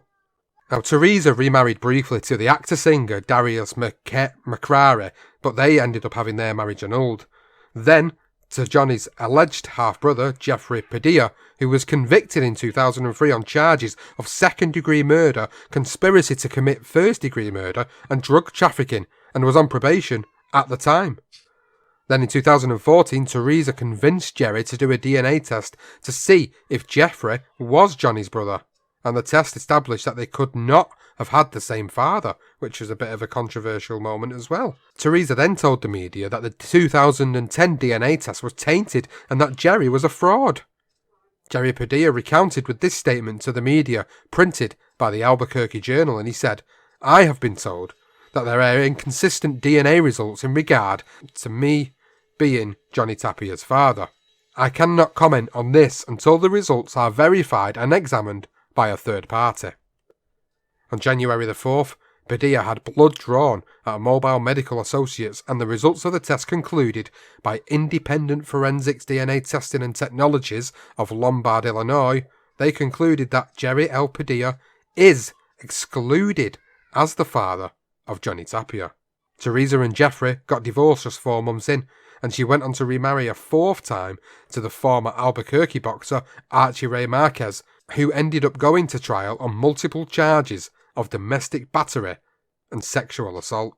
Oh wow, she does love to pull these some funny relationships she had thereafter. But I mean, the fact that Jerry Padilla was not his father is a big one, because obviously Johnny would have gone, would have died thinking he finally found him, or knowing he was alive and he had a father. So that was a bit of a strange one, and we had to stick that in because that's it's all still a part of Johnny. And we're not too sure about with Teresa whether she's still actually with this Archie guy. I don't think she is by the looks of it. We tried to source it and try and find out, but we don't know. But what we do know is that she did accept Johnny Tapia's award when he was inducted into the International Boxing Hall of Fame in 2017.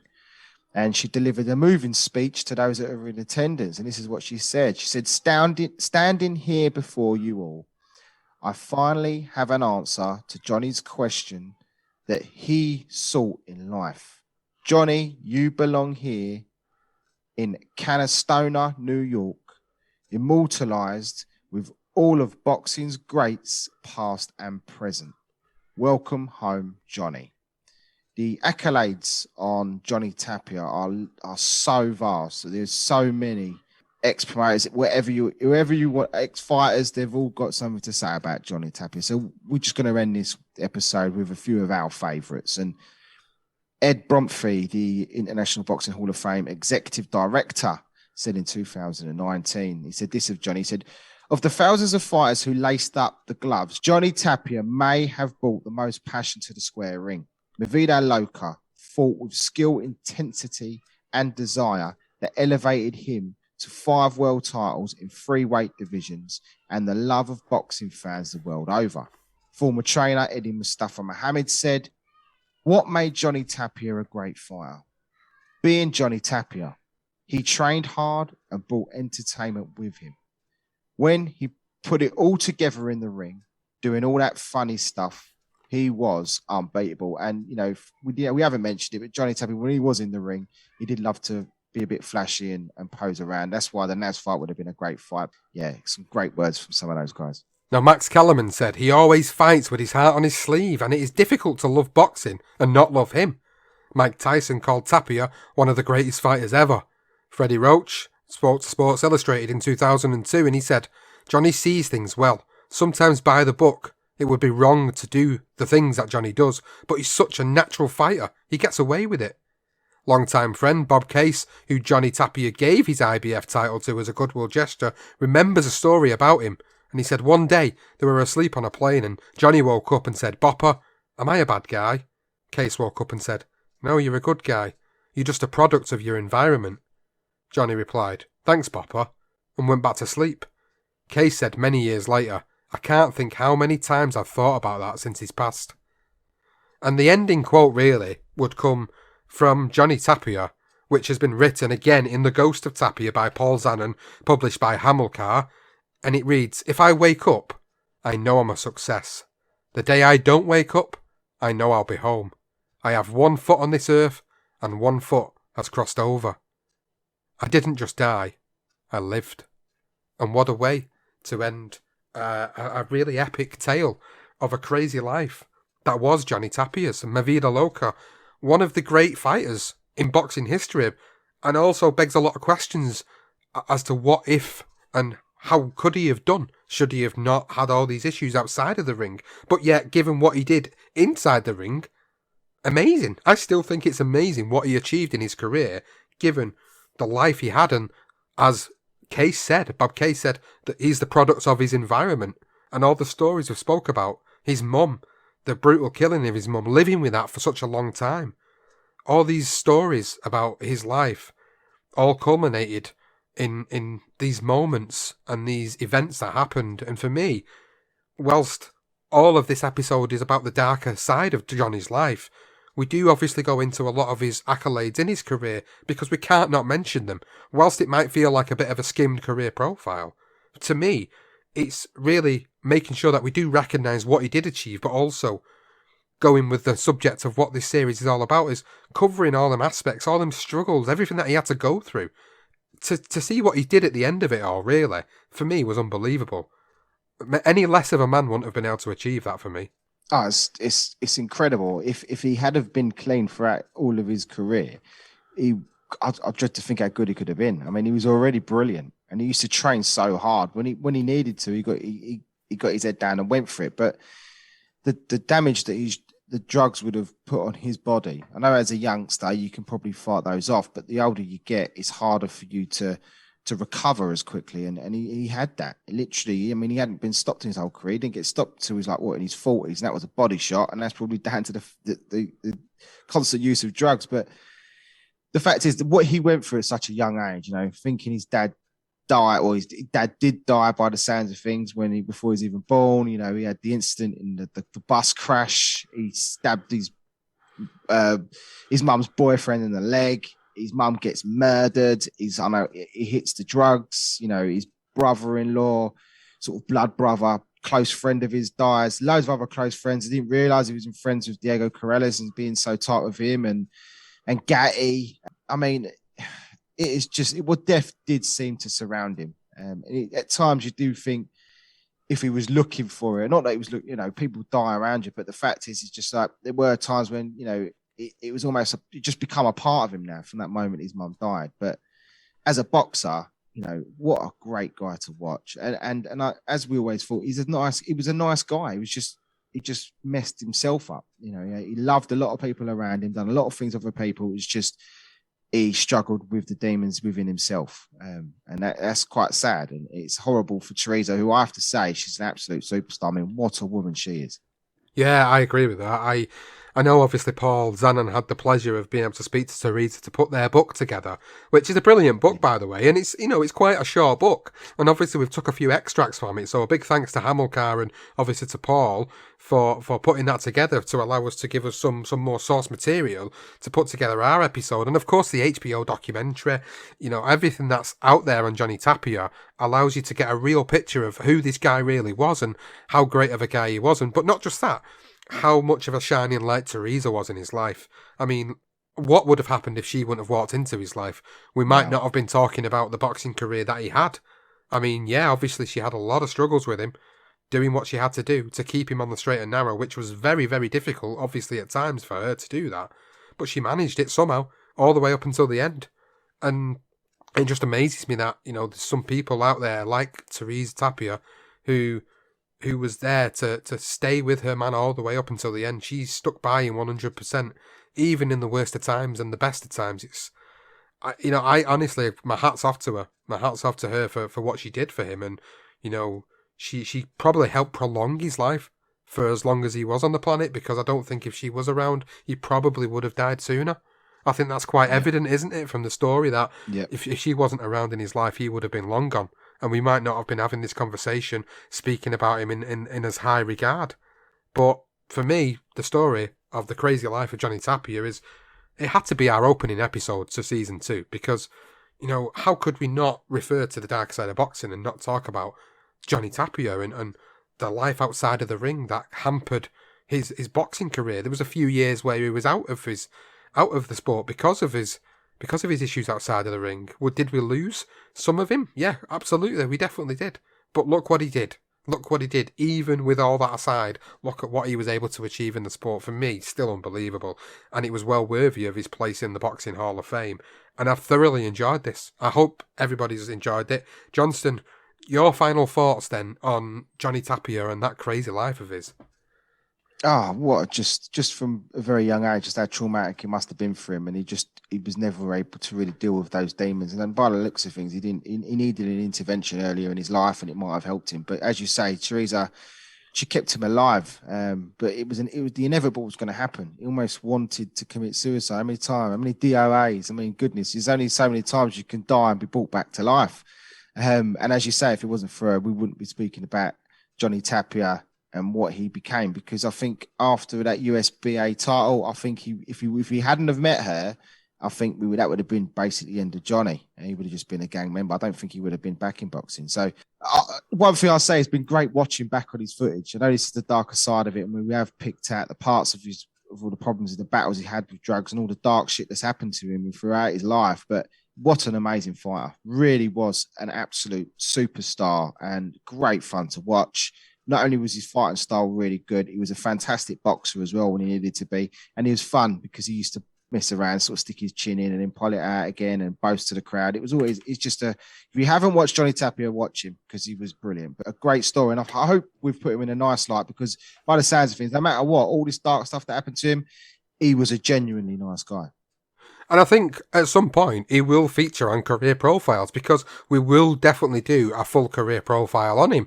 You know, look at all the big fights in his career, go through a bit more in detail about some of these particular fights that he was involved in, as opposed to just briefly going over them. We had to go over them for this episode to set the context of where he was at the time things were happening in his life. But I think he definitely deserves a career profile on its own, really, to go through and discuss him in a different light without all of this dark side of him included, you know. With all the stuff that he achieved in his boxing career, he's well worthy of an episode for that. But this has all been about Johnny Tapia's crazy life for the first episode of season 2 of The Darker Side of Boxing. And if you guys have enjoyed it, please do go and let us know. Comment at darker_side_pod on Twitter or the BTR Boxing Podcast Network Facebook page, the YouTube channel, the Instagram page. And if you're a patron, well, you'll be getting this earlier than everybody else and you'll have listened to this and you'll be thinking, what a great episode. Well, that's what at least we hope you're thinking anyway, because we've thoroughly enjoyed doing this. A big shout out to all you guys, of course, as always, for supporting us. And thank you to everybody that supported the first season. And we hope you're enjoying this second season. And we hope you've enjoyed the inaugural episode to season 2. It's been all about the crazy life of Ma Vida Loca, Johnny Tapia.